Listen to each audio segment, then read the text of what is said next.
ಶ್ರೀ ಕನ್ಯಕಾ ಪರಮೇಶ್ವರಿ ಪುರಾಣ ಅಧ್ಯಾಯ 11. ನೋಡಿ, ಇಂದಿನ ಅಧ್ಯಾಯದಲ್ಲಿ ನಾವು ಏನರ ಬಗ್ಗೆ ತಿಳ್ಕೊಂಡ್ವಿ? ಚಿತ್ರಕಂಠನ ಕೆಟ್ಟ ಬುದ್ಧಿಯಿಂದ, ತನ್ನ ಕಾಮಿಷ್ಟಿ ಮನಸ್ಸಿನಿಂದ ಕೀರ್ತಿ ಕನ್ಯನ ಪಡ್ಕೊಳ್ಳೇಬೇಕು ಅನ್ನೋ ಹಠದಿಂದ ಎಷ್ಟು ಥರದ ಕೆಟ್ಟ ಕೆಲಸಗಳು ಮಾಡ್ತಾನೆ ಅಲ್ವಾ. ಸಂತೋಷವಾಗಿ ಜಲಕ್ರೀಡೆ ಮಾಡುತ್ತಿದ್ದಂಥ ವೈಶ್ಯರಿಗೆ ಎಷ್ಟು ಥರದ ಕಷ್ಟ ಕೊಡ್ತಾನೆ. ವೈಶ್ಯರು ನೀರಿನಲ್ಲಿ ಮುಳುಗ್ತಾರೆ, ಭಯ ಪಡ್ತಾರೆ, ನೀರಿನಿಂದ ಹೊರ ಬರೋದೇ ಕಷ್ಟ ಆಗುತ್ತೆ. ಆದರೆ ಅವರು ದೇವರಿಗೆ ಮೊರೆ ಹೋದಾಗ ಆ ಪರಮೇಶ್ವರನು ಎಷ್ಟು ಸುಲಭವಾಗಿ ಅವರನ್ನು ಪಾರು ಮಾಡ್ತಾನೆ ಅಲ್ವಾ. ಹಾಗಾಗಿ ನಮ್ಗೆ ಏನೇ ಕಷ್ಟ ಬಂದರೂ ಆ ದೇವರ ಪಾದಗಳಿಗೆ ಶರಣಾದರೆ ನಮಗೆ ಆ ಕಷ್ಟದಿಂದ ಖಂಡಿತ ಪಾರು ಮಾಡೇ ಮಾಡ್ತಾನೆ ಆ ದೇವರು. ಏನು ಬೇಕಾದರೂ ಸಾಧ್ಯ. ನಮ್ಮ ಎಂಥ ಕಷ್ಟಗಳಾಗಿರ್ಬೋದು, ನೋವುಗಳನ್ನಾಗಿರ್ಬೋದು ಆ ಪರಮೇಶ್ವರ ತೀರಿಸ್ತಾನೆ, ನಮ್ಮನ್ನು ಒಂದು ದಡಕ್ಕೆ ತಲುಪಿಸ್ತಾನೆ ಅನ್ನೋದಕ್ಕೆ ಸಾಕ್ಷಿ ಹಿಂದಿನ ಅಧ್ಯಾಯ ಅಲ್ವಾ. ಈ ಅಧ್ಯಾಯದಲ್ಲಿ ಲೇಖಕರು ಏನರ ಬಗ್ಗೆ ಪ್ರಸ್ತಾಪಿಸಿದ್ದಾರೆ ಅಂತ ನೋಡೋಣ. ದಕ್ಷಯಜ್ಞ ಧ್ವಂಸ ಕಾರ್ಯ. ಆಗ ಸಾಲಂಕಾಯನ ಋಷಿಯು ದಕ್ಷ ಪ್ರಜಾಪತಿಯ ಯಜ್ಞದಲ್ಲಿ ದಾಕ್ಷಾಯಿಣಿಯ ಆತ್ಮಾರ್ಪಣೆಯ ತರುವಾಯ ಪರಮೇಶ್ವರನು ಹಿಮಪರ್ವತ ಕಂದರದಲ್ಲಿ ತಪಸ್ಸನ್ನು ಪ್ರಾರಂಭಿಸಿದನು ಎಂದು ಹೇಳಿದನು. ಅದನ್ನು ಕೇಳಿ ಆ ವೈಶ್ಯಶ್ರೇಷ್ಠರು ಸಂತುಷ್ಟ ಚಿತ್ತರಾಗಿ ಬ್ರಾಹ್ಮಣ ಶ್ರೇಷ್ಠನಾದ ಸಾಲಂಕಾಯನ ಋಷಿಯನ್ನು ದಾಕ್ಷಾಯಿಣಿಯ ಆತ್ಮಾಹುತಿ ವೃತ್ತಾಂತವನ್ನು ಹೇಳಬೇಕೆಂದು ಕೇಳಿದರು.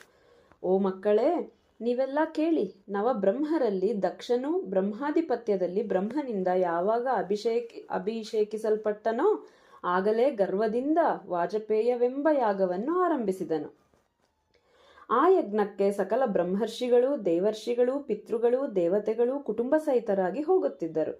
ಅಂತರಿಕ್ಷದಲ್ಲಿ ತಂದೆಯ ಯಜ್ಞ ಮಹೋತ್ಸವವನ್ನು ಕುರಿತು ಮಾತನಾಡುತ್ತಾ ಹೋಗುತ್ತಿದ್ದ ದೇವತೆಗಳ ವೃತ್ತಾಂತವನ್ನು ಸಾಧ್ವಿಯಾದ ದಾಕ್ಷಾಯಿಣಿ ದೇವಿಯು ಕೇಳಿ ರತ್ನಖಚಿತವಾದ ಸುವರ್ಣ ಹಾರಧಾರಿಗಳಾಗಿ ದಿವ್ಯ ವಸ್ತ್ರಗಳನ್ನು ಧರಿಸಿ ಪತಿಗಳಿಂದೊಡಗೂಡಿ ವಿಮಾನಾರೂಢರಾಗಿ ಸಮಸ್ತ ದಿಕ್ಕುಗಳಿಂದ ಹೋಗುತ್ತಿದ್ದ ದೇವತಾ ಸ್ತ್ರೀಯರನ್ನು ತನ್ನ ಅಂತಃಪುರದಿಂದ ನೋಡಿ ಭೂತನಾಥನಾದ ಈಶ್ವರನ ಹತ್ತಿರ ಹೋಗಿ, ಓ ಶಂಕರ, ನಿಮ್ಮ ಮಾವನವರಾದ ದಕ್ಷ ಪ್ರಜಾಪತಿಯು ಈ ಯಜ್ಞವನ್ನು ಮಾಡುತ್ತಿದ್ದಾರಲ್ಲ, ಅದನ್ನು ನೋಡಬೇಕೆಂದು ನನಗೆ ಆಶೆಯಾಗಿದೆ. ನಾವು ಅಲ್ಲಿಗೆ ಹೋಗೋಣ. ನಮ್ಮ ಅಕ್ಕ ತಂಗಿಯರು ತಮ್ಮ ಪತಿಗಳಿಂದೊಡಗೂಡಿ ಅಲ್ಲಿಗೆ ಹೋಗುತ್ತಿದ್ದಾರೆ. ಲೋಕೇಶ್ವರನಾದ ನಮ್ಮ ತಂದೆ ತಾಯಿಗಳನ್ನು ನೋಡುವುದಕ್ಕೆ ನಿಮ್ಮೊಂದಿಗೆ ನಾನು ಹೋಗಬೇಕಾದದ್ದು ನ್ಯಾಯ ಅಲ್ಲವೇ ಎಂದು ಕೇಳಿದಳು. ಆಗ ಈಶ್ವರನು, ಸತಿ, ದಕ್ಷನು ನನಗೀಗ ಶತ್ರುವಾಗಿದ್ದಾನೆ. ಈ ಯಾಗಕ್ಕೆ ನನ್ನನ್ನು ಆಮಂತ್ರಿಸಲೇ ಇಲ್ಲ. ಹಾಗಿರುವಾಗ ನಾವಲ್ಲಿಗೆ ಹೋಗುವುದೆಂತು? ನಿನ್ನ ತಂದೆಯು ಗರ್ವಿತನಾಗಿ ಕೆಟ್ಟ ವಾಕ್ಯಗಳಿಂದ ನನ್ನನ್ನು ನಿಂದಿಸಿದ್ದಾನೆ. ಕೀರ್ತಿವಂತನಿಗೆ ಬಂಧುಗಳಲ್ಲಿ ದುರ್ವಾಕ್ಯಗಳು ಅಸಹನೀಯ. ಹಾಗಿರುವಾಗ ನಿನ್ನ ಮನಸ್ಸು ಅಲ್ಲಿಗೆ ಹೋಗಲು ಹೇಗೆ ಯೋಚಿಸುತ್ತದೆ? ನಿನಗೆ ಅಲ್ಲಿ ಮಂಗಳವಾಗಲಾರದು. ಆದ್ದರಿಂದ ನಾವಲ್ಲಿಗೆ ಹೋಗಬಾರದು. ನೀನು ಹೋದರೂ ಅನಿಷ್ಟ ಸಂಭವ ಅನಿವಾರ್ಯ ಎಂದು ನುಡಿದನು. ಆಗ ದಾಕ್ಷಾಯಿಣಿ ದೇವಿಯು ಈಶ್ವರನಿಗೆ, ಓ ದೇವೇಶ, ನಾನು ತಂದೆ ತಾಯಿಗಳಲ್ಲಿಗೆ ಹೋಗಲೇಬೇಕು. ಇಲ್ಲದಿದ್ದರೆ ನಿಮ್ಮ ಕಣ್ಣೆದುರಿನಲ್ಲಿಯೇ ನಾನು ದೇಹತ್ಯಾಗ ಮಾಡುತ್ತೇನೆ ಎಂದು ಹೇಳಿ ಶೀಘ್ರವಾಗಿ ದಾಕ್ಷಾಯಿಣಿಯು ಪ್ರಯಾಣಗೊಂಡಳು.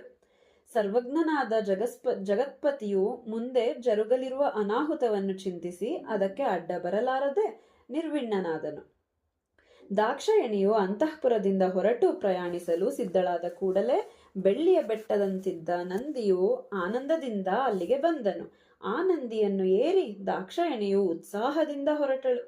ಮಣಿಭದ್ರ ಮೊದಲಾದ ಯಕ್ಷರು, ಗುಹ್ಯಕಾದಿಭೂತ ನಾಯಕರು ಭೂಮ್ಯಾಕಾಶಗಳನ್ನು ಆವರಿಸಿಕೊಂಡು ದಾಕ್ಷಾಯಿಣಿಯ ಮುಂದೆ ನಡೆದರು. ಒಬ್ಬ ಸಖಿಯು ಒಂದು ಗಿಳಿಯನ್ನು ಹಿಡಿದುಕೊಂಡು ಪಾರ್ವತಿಯ ಪಾರ್ಶ್ವದಲ್ಲಿ ನಡೆದಳು. ಇನ್ನೊಬ್ಬ ಸಖಿಯು ಶ್ವೇತಛತ್ರಿಯನ್ನು ಹಿಡಿದಳು. ಮತ್ತೆ ಕೆಲವು ದಾಸಿಯರು ಕನ್ನಡಿಯನ್ನು, ಕಮಲವನ್ನು, ದಂಡಗಳನ್ನು ಹಿಡಿದುಕೊಂಡು ಊರ್ಧ್ವಮುಖರಾಗಿ ಜಯಘೋಷ ಮಾಡುತ್ತಾ ಮುಂದೆ ನಡೆದರು. ಹೀಗೆ ಸತೀದೇವಿ ವೀಣಾ, ಮೇಳ, ಮೃದಂಗ, ಶಂಖ, ದುಂದುಭಿ ಪ್ರಮುಖ ವಾದ್ಯ ಧ್ವನಿಗಳಿಂದ ಕೂಡಿದೊಂದು ಬ್ರಹ್ಮದೇವ ಶ್ರೇಷ್ಠರಿಂದೊಡಗೂಡಿ ಋತ್ವಿಕ್ಕುಗಳೊಂದಿಗೆ ದಕ್ಷ ಯಜ್ಞಶಾಲೆಯನ್ನು ಪ್ರವೇಶಿಸಿದಳು. ಹೀಗೆ ಬಂದ ದಾಕ್ಷಾಯಿಣಿಯನ್ನು ನೋಡಿ ಅಕ್ಕ ತಂಗಿಯರು ತಮ್ಮಂದಿರು ಎದುರುಗೊಂಡು ನಮಸ್ಕರಿಸಿ ಚೆನ್ನಾಗಿ ಪೂಜಿಸಿದರು. ಆದರೆ ದಾಕ್ಷಾಯಿಣಿಯ ತಂದೆ ತಾಯಿಗಳು ಅನಾದರದಿಂದ ಉಪೇಕ್ಷಿಸಿದರು. ಅವರ ಅನಾದರಣವನ್ನು ನೋಡಿ ಸತಿದೇವಿಗೆ ವಿಷಾದವಾಯಿತು. ಅನೇಕ ಕ್ರಿಯೆಗಳಿಂದಲೂ ಋತ್ವಿಕ್ಕುಗಳಿಂದಲೂ ಮಂತ್ರದೃಷ್ಟಾರರಿಂದಲೂ ಕೂಡಿದ ಆ ಯಜ್ಞದಲ್ಲಿ ಕೋಪಿಷ್ಠನಾದ ದಕ್ಷನು ರುದ್ರನಿಗೆ ಹವಿರ್ಭಾಗವನ್ನು ಕೊಡಲಿಲ್ಲ. ಆಗ ದದೀಚಿ ಮಹರ್ಷಿ ಎದ್ದು ಯಜ್ಞ ಸ್ವರೂಪನಾದ ಶಂಕರನಿಗೆ ಹವಿಸ್ಸನ್ನು ಕೊಡಬೇಕು, ಇಲ್ಲದಿದ್ದರೆ ಈ ಕ್ರತುಕರ್ತನು ಪಾಪದಿಂದ ಭ್ರಷ್ಟನಾಗುವನು ಎಂದು ಎಲ್ಲರೂ ಹೇಳುವಂತೆ ಹೇಳಿದನು.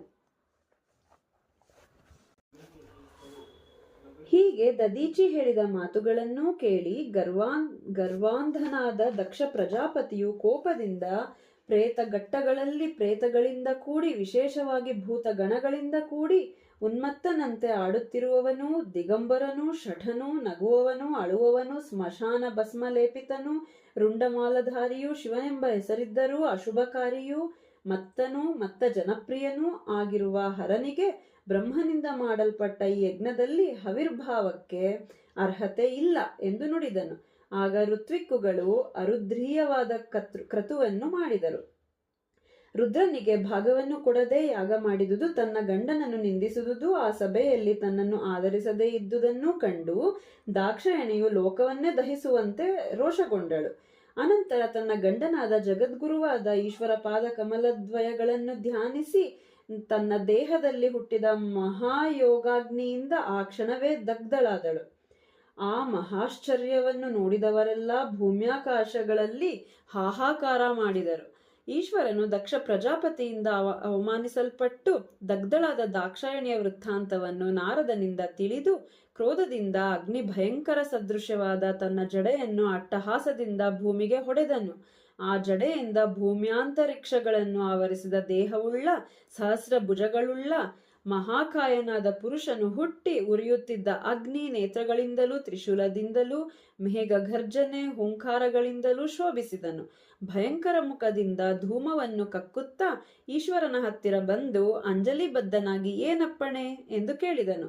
ಆಗ ಭಗವಂತನು ದಕ್ಷನ ಯಜ್ಞವನ್ನು ದಕ್ಷನನ್ನು ನಾಶ ಮಾಡಿ ಬಾ, ಭೂತಗಣಗಳಿಗೆ ನಾಯಕನಾಗು ಎಂದು ಆದೇಶಿಸಿದನು. ಹೀಗೆ ಪರಮೇಶ್ವರನಿಂದ ಆಜ್ಞಾಪಿಸಲ್ಪಟ್ಟ ಆ ವೀರಭದ್ರನು ಭಯಂಕರವಾದ ಭೂತಗಳನ್ನು ಕರೆದುಕೊಂಡು ಅತಿ ವೇಗವಾಗಿ ಅತಿ ಕೋಪದಿಂದ ದಕ್ಷನ ಯಜ್ಞಶಾಲೆಗೆ ಹೊರಟನು. ಒಂದು ಕಾಲಿನ, ಎರಡು ಕಾಲಿನ, ಅನೇಕ ಕಾಲಿನ, ಪಾದವೇ ಇಲ್ಲದ ವಿಧ ವಿಧವಾದ ಗಣಾಧಿಪತಿಗಳಿಂದ ಕೂಡಿ ವೀರಭದ್ರನು ಪ್ರಳಯ ರುದ್ರನಂತೆ ಕಾಣುತ್ತಿದ್ದನು. ಕುಪಿತನಾದ ಪ್ರಮುಖ ಗಣಗಳು ಎಣ್ಣೆದೆಸೆಗಳನ್ನು ಆಕ್ರಮಿಸಿದರು. ಕೆಲವರು ಯಜಮಾನ ಶಾಲೆಯನ್ನು, ಕೆಲವರು ಪತ್ನಿ ಶಾಲೆಯನ್ನು, ಕೆಲವರು ಸಭೆಯನ್ನು, ಕೆಲವರು ಋತ್ವಿಕ್ಕುಗಳ ಸಭೆಯನ್ನು, ಕೆಲವರು ವಿಹಾರ ಸ್ಥಾನವನ್ನು, ಕೆಲವರು ಪಾಠಶಾಲೆಯನ್ನು ನಾಶ ಮಾಡಿದರು. ಕೆಲವರು ಯಜ್ಞ ಪಾತ್ರೆಗಳನ್ನು ನಾಶ ಮಾಡಿದರು. ಕೆಲವರು ಅಗ್ನಿಗಳನ್ನು ಆರಿಸಿದರು. ಕೆಲವರು ಮುನಿಗಳನ್ನು ಬಾಧಿಸಿದರು. ಕೆಲವರು ಅವರ ಹೆಂಡರನ್ನು ಭಯಪಡಿಸಿದರು. ಕೆಲವರು ಓಡುವವರನ್ನು ಹಿಡಿದು ಬಾಧಿಸಿದರು. ಭೃಗು ಮಹರ್ಷಿಯನ್ನು ಮಣಿಮಂತನು ಕಟ್ಟಿದನು. ವೀರಭದ್ರನು ದಕ್ಷನನ್ನು ಹಿಡಿದನು. ಚಂಡೀಶ್ವರನು ಸೂರ್ಯನನ್ನು ಹಿಡಿದನು. ನಂದೀಶ್ವರನು ಭಗನನ್ನು ಹಿಡಿದನು. ಆ ಭೂತ ನಾಯಕರಿಂದ ಹೊಡೆತ ತಿಂದ ಮಿಕ್ಕವರು ದಿಕ್ಕು ದಿಕ್ಕುಗಳಿಗೆ ಓಡಿದರು. ಸಭೆಯಲ್ಲಿ ಮೀಸೆಗಳನ್ನು ಆಡಿಸುತ್ತಾ ನಗುತ್ತಾ ಹೋಮ ಮಾಡುತ್ತಿದ್ದ ಭೃಗು ಮಹರ್ಷಿಯ ಮೀಸೆಗಳನ್ನು ಭವನು ಪ್ರಮಥನು ಕಿತ್ತು ಹಾಕಿದನು. ಭಗನ ಕಣ್ಣುಗಳನ್ನು ನಂದೀಶ್ವರನು ಕಿತ್ತನು. ಹಲ್ಲು ತೋರಿಸುತ್ತಾ ನಕ್ಕ ಸೂರ್ಯನ ಹಲ್ಲನ್ನು ಚಂಡೀಶ್ವರನು ಕೆಡವಿದನು. ದಕ್ಷನ ಶಿರಚ್ಛೇದನವನ್ನು ಮಾಡಿ ವೀರಭದ್ರನು ಕೋಪದಿಂದ ದಕ್ಷಿಣಾಗ್ನಿಯಲ್ಲಿ ಹೋಮ ಮಾಡಿದನು. ಹೀಗೆ ದಕ್ಷ ಯಜ್ಞವನ್ನು ನಾಶ ಮಾಡಿ ವೀರಭದ್ರನು ಕೈಲಾಸವನ್ನು ಪ್ರವೇಶಿಸಿ ಮಹಾದೇವನಿಗೆ ತಾವು ಮಾಡಿದ ಯಜ್ಞ ವಿಧ್ವಂಸವನ್ನು ತಿಳಿಸಿದನು. ಸಾಯದೆ ಉಳಿದ ದೇವತೆಗಳು ಬ್ರಹ್ಮನಿಗೆ ಈ ವೃತ್ತಾಂತವನ್ನು ತಿಳಿಸಿದರು. ಇದನ್ನು ಕೇಳಿದ ಚತುರ್ಮುಖನು ಕೈಲಾಸಕ್ಕೆ ಬಂದು ಯಜ್ಞ ಭಾಗಾರ್ಹನಾದ ಈಶ್ವರನಿಗೆ ನಮಸ್ಕರಿಸಿ, ನಿನಗೆ ಹವಿರ್ಭಾಗವು ಸಲ್ಲುವಂತೆ ಕಟ್ಟಳೆಯನ್ನು ಮಾಡುತ್ತೇನೆ, ಶಾಂತಿಸಬೇಕು ಎಂದು ಬೇಡಿಕೊಂಡನು. ಆಗ ಈಶ್ವರನು ಸಂತೋಷ ಚಿತ್ತನಾಗಿ, ಓ ಬ್ರಹ್ಮದೇವ, ದಕ್ಷ ಪ್ರಜಾಪತಿಯು ಜೀವಿಸುವನು. ಯಜ್ಞವನ್ನು ಪೂರ್ತಿ ಮಾಡಿರಿ, ಸಕಲ ದೇವತೆಗಳೂ ಜೀವಿಸುವರು. ಯಜಮಾನನಾದ ದಕ್ಷ ಪ್ರಜಾಪತಿಗೆ ಪಶು ಶಿರಸ್ಸನ್ನು ಸಂಧಿಸಿರಿ ಎಂದು ಆಜ್ಞಾಪಿಸಿ ಹಿಮವತ್ಪರಕ್ಕೆ ಹೋಗಿ ಅಲ್ಲಿ ಸನಕಾದಿ ಮುನಿಶ್ರೇಷ್ಠರಿಂದ ಬ್ರಹ್ಮಾದಿ ಗಣಗಳಿಂದ ಸೇವಿಸಲ್ಪಡುತ್ತಿದ್ದ ಈಶ್ವರನು ಅನಿರ್ವಚನೀಯವಾದ ಸ್ವಸ್ವರೂಪವನ್ನು ಧ್ಯಾನಿಸುತ್ತಾ ತಪಸ್ಸಿಗೆ ಕುಳಿತನು. ಅಧಿಕ ಮಹಿಮೆಯುಳ್ಳ ಲೋಕೋತ್ತರವಾದ ಈಶ್ವರನ ನಿರ್ಮಲವಾದ ಈ ಯಶಸ್ಸನ್ನು ಕೇಳಿ ಲೋಕದಲ್ಲಿ ಜನರು ಮಹಾಭಾಗ್ಯಗಳನ್ನು ಅನುಭವಿಸಿ ಅನಂತರ ದೇವಲೋಕವನ್ನು ಹೊಂದುವರು. ನಿನ್ನ ಮಹದಿಚ್ಛೆಗೆ ನಿನ್ನ ಅಲ್ಪೇಚ್ಛೆ ಶರಣು ಶರಣು ಶರಣು. ಕುವೆಂಪು ಅವರು ಎಷ್ಟು ಚೆನ್ನಾಗಿ ಹೇಳಿದ್ದಾರೆ ನೋಡಿ. ಇಲ್ಲಿಗೆ ಈ ಅಧ್ಯಾಯ ಮುಕ್ತಾಯ. ಧನ್ಯವಾದಗಳು. ಜೈ ವಾಸವಿ.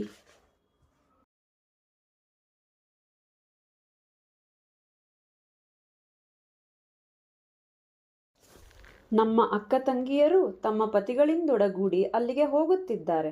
ಲೋಕೇಶ್ವರನಾದ ನಮ್ಮ ತಂದೆ ತಾಯಿಗಳನ್ನು ನೋಡುವುದಕ್ಕೆ ನಿಮ್ಮೊಂದಿಗೆ ನಾನು ಹೋಗಬೇಕಾದದ್ದು ನ್ಯಾಯ ಅಲ್ಲವೇ ಎಂದು ಕೇಳಿದಳು. ಆಗ ಈಶ್ವರನು, ಸತಿ, ದಕ್ಷನು ನನಗೀಗ ಶತ್ರುವಾಗಿದ್ದಾನೆ. ಈ ಯಾಗಕ್ಕೆ ನನ್ನನ್ನು ಆಮಂತ್ರಿಸಲೇ ಇಲ್ಲ. ಹಾಗಿರುವಾಗ ನಾವಲ್ಲಿಗೆ ಹೋಗುವುದೆಂತು? ನಿನ್ನ ತಂದೆಯು ಗರ್ವಿತನಾಗಿ ಕೆಟ್ಟ ವಾಕ್ಯಗಳಿಂದ ನನ್ನನ್ನು ನಿಂದಿಸಿದ್ದಾನೆ. ಕೀರ್ತಿವಂತನಿಗೆ ಬಂಧುಗಳಲ್ಲಿ ದುರ್ವಾಕ್ಯಗಳು ಅಸಹನೀಯ. ಹಾಗಿರುವಾಗ ನಿನ್ನ ಮನಸ್ಸು ಅಲ್ಲಿಗೆ ಹೋಗಲು ಹೇಗೆ ಯೋಚಿಸುತ್ತದೆ? ನಿನಗೆ ಅಲ್ಲಿ ಮಂಗಳವಾಗಲಾರದು. ಆದ್ದರಿಂದ ನಾವಲ್ಲಿಗೆ ಹೋಗಬಾರದು. ನೀನು ಹೋದರೂ ಅನಿಷ್ಟ ಸಂಭವ ಅನಿವಾರ್ಯ ಎಂದು ನುಡಿದನು.